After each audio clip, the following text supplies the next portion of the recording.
سرعته، لكن مش هي دي لعبته، مش هو ده شيكابالا اطلاقا اللي احنا اتكلمنا عليه الفترات اللي فاتت.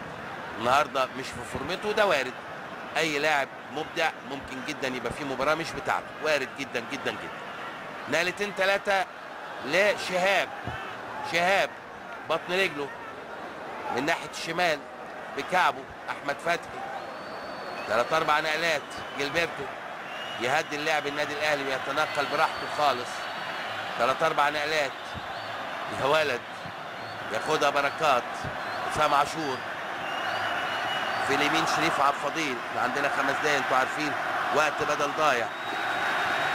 بيعد جمهور الاهلي، بيعد النقلات.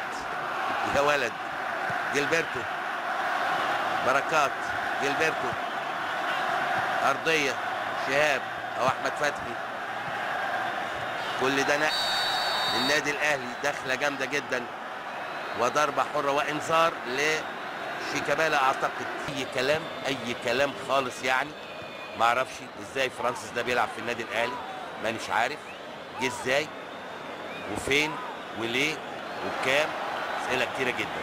جilberto نقله والثانيه وسيطره للنادي الاهلي، ونادي الزمالك رافض الكلام ده لكن مش قادر لانه بيتقدم وبيفتح مساحات، وده وضع طبيعي جدا.